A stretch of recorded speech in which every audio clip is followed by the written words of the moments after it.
Allah telah menentukan caranya. Tanpa penumpahan darah tidak ada pengampunan. Ibrani 9:22. Karena nyawa makhluk ada di dalam darahnya, dan aku telah memberikan darah itu kepadamu dan semesta untuk mengadakan pendamaian bagi nyawamu, karena darah mengadakan pendamaian dengan perantara nyawa. Imamat 17 ayat 11. Jadi, karena hukuman dosa adalah maut, maka harus ada kematian, harus ada nyawa yang dikorbankan untuk menebus dosa tersebut. Nah, nyawa itu ada di mana? Nyawa itu ada di dalam darah makhluk hidup. Jadi untuk menebus dosa manusia harus ada darah yang ditumpahkan. Harus ada nyawa yang dikorbankan. Nah, di dalam perjanjian lama Allah menggunakan darah binatang. Imamat 5 ayat 7 ayat saya akan bacakan.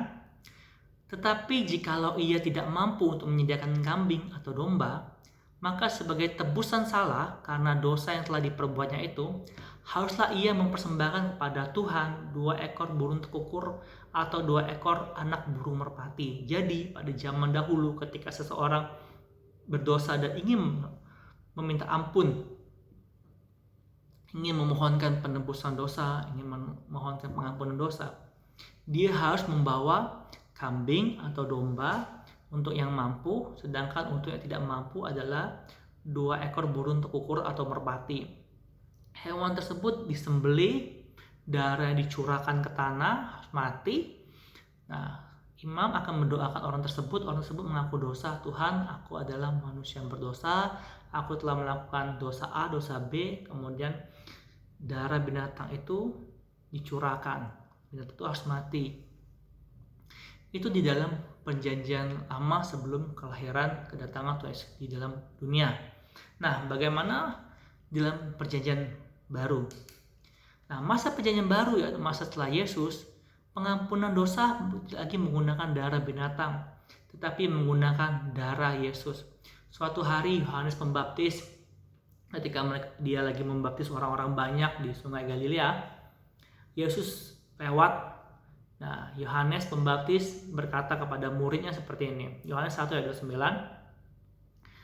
Pada keesokan hari Yohanes melihat Yesus datang kepadanya dan ia berkata, "Lihatlah anak domba Allah yang menghapus dosa dunia." Yohanes Pembaptis adalah seorang nabi Tuhan. Ketika dia melihat Yesus, dia berkata, "Lihatlah, itulah Yesus, anak domba Allah yang menghapus dosa dunia." Nah, jadi korban domba atau kambing itu hewan zaman dulu itu merupakan kiasan atau gambaran kepada Yesus di dalam perjanjian baru. Nah, Ibrani 10 ayat 4, sebab tidak mungkin darah lembu jantan atau darah domba jantan menghapus dosa. Nah, karena sebenarnya darah hewan yang digunakan dalam perjanjian lama itu merupakan gambaran, bayangan akan datang Mesias, korban sebenarnya, sesungguhnya yang akan menghapus dosa manusia. Kenapa darah binatang tidak dapat menghapus dosa manusia? Kita bisa bayangin binatang itu nilainya lebih rendah dari manusia. Manusia itu makhluk yang segambar, serupa seperti Allah, punya pikiran, punya roh, sedangkan hewan tidak. Bagaimana mungkin dosa manusia yang nilainya segini ditebus dengan hewan yang nilainya segini? Contoh, kita berhutang 1 kilo emas, tapi kita bayar dengan 1 kilo batu. Apakah itu dapat lunas? Tidak bisa lunas. Dosa manusia hanya bisa ditebus oleh darah Tuhan Yesus. Nah, kenapa darah Tuhan Yesus? Dia adalah, Yohanes 1 ayat 1 adalah, pada mulanya adalah firman, dan firman itu bersama-sama dengan Allah, dan firman itu adalah Allah. Yesus adalah Allah yang menjadi manusia. Jadi nilai Yesus jauh lebih tinggi dari manusia. Jadi dia dapat menghapus, menanggung dosa banyak orang. Dosa kita hari ini, besok, tahun depan, 10 tahun yang lagi, dengan pengorbanannya 1 kali di kayu salib, dia mampu menghapus dosa kita. Bukan cuma kita, Banyak orang, bahkan semua orang yang menerima dia sebagai Tuhan dan Juru Selamat, yang mengakui dia, dapat diselamatkan, dapat diampuni dosanya. Nah, berita baik ini harus kita sampaikan kepada orang lain. Berita tentang pengampunan, tentang keselamatan ini tidak boleh putus hanya sampai di kita. Lukas 24 ayat 47 sampai 48 berkata demikian. Dan lagi dalam nama Yesus, dalam namanya, berita tentang pertobatan dan pengampunan dosa harus disampaikan kepada segala bangsa. Berita tentang pengampunan, di dalam Yesus ada pengampunan. Yesus adalah jalan keselamatan satu-satunya, kebenaran satu-satunya hidup yang bisa membawa kita kepada Allah. Tidak ada cara lain, tidak ada kepercayaan lain, tidak ada metode lain untuk kita dapat mencapai Allah. Nah, berita ini harus kita sampaikan, harus kita ceritakan kepada orang-orang yang belum mengenal Yesus. Kamu adalah saksi dari semua ini. Kita yang sudah tahu, kita yang sudah pernah mendengar, adalah saksi. Apakah ada teman kita, saudara kita, orang tua kita yang membutuhkan pengampunan dosa, yang membutuhkan pertobatan, yang membutuhkan kerajaan Allah? Kita adalah saksinya. Mari kita ceritakan pada mereka. Sebab upah dosa adalah maut. Ingat, upah dosa adalah maut. Tetapi karunia Allah ialah hidup yang kekal dalam Kristus Yesus Tuhan kita. Upah dosa adalah pasti kematian kekal. Bukan 100 tahun, bukan 1000 tahun, tapi selama-lamanya terpisah dari Allah dalam neraka.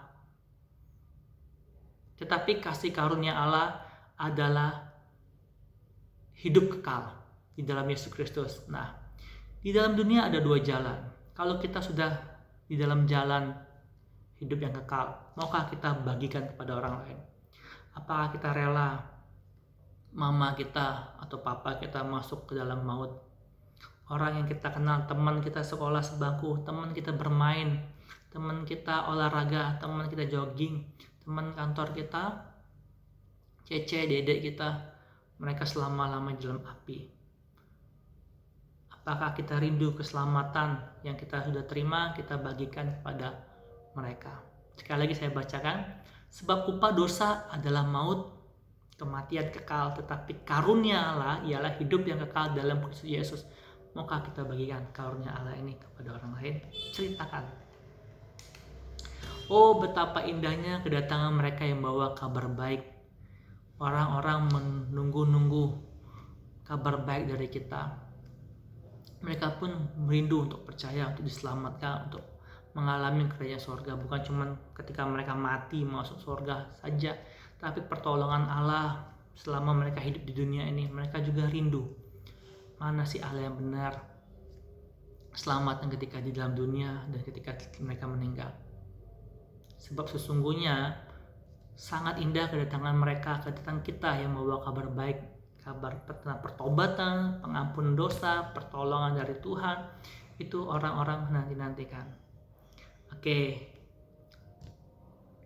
Biarlah kita menjadi orang yang telah diselamatkan dan kita boleh ceritakan. Pertama, kita ceritakan bahwa semua manusia telah berbuat dosa. Hukuman yang kedua adalah kita ceritakan bahwa hukuman dosa adalah maut, kematian kekal. Yang ketiga, kita ceritakan bahwa satu-satunya jalan, satu-satunya cara untuk manusia untuk mendapatkan pengampunan hanya menerima Yesus. Hanya darah Yesus yang mampu menghapus dosa dunia, dosa kita. Dan satu-satunya cara adalah kita menerima Dia sebagai Tuhan dan Juru Selamat kita. 3 langkah. Pertama, sekali lagi, katakan bahwa semua manusia telah berdosa. Ceritakan. Yang kedua, upah dosa adalah maut, kematian kekal. Yang ketiga, darah Yesus di kayu salib yang mampu menghapus dosa manusia. Oke, saya akan baca sebagai penutup. Saya akan ulangin baca dalam Lukas 24. Dalam namanya Yesus, berita tentang pertobatan dan pengampunan dosa harus disampaikan kepada segala bangsa. Kamu adalah saksi dari semuanya. Mari kita berdoa. Tuhan Yesus, terima kasih kalau kami boleh percaya kepada Tuhan. Kami boleh telah menerima pengampunan. Kami telah menerima keselamatan daripada-Mu. Ini saatnya kami boleh membagikan, menceritakan bahwa ada pengampunan, ada penghapusan dosa, ada keselamatan di dalam Engkau Tuhan. Terima kasih Tuhan, pakailah kami anak-anak-Mu, anak-anak muda, boleh menceritakan kepada orang tua kami, saudara kami, baik teman-teman kami, sehingga keselamatan, kasih karunia Tuhan itu boleh dirasakan oleh orang lain. Terima kasih Tuhan, dalam nama Tuhan Yesus. Amin. Amin. Selamat menjadi orang-orang yang menceritakan kasih karunia Tuhan. Oh, betapa indahnya orang-orang yang menceritakan, membawa kabar baik bagi orang lain. Tuhan Yesus memberkati kita semua. God bless.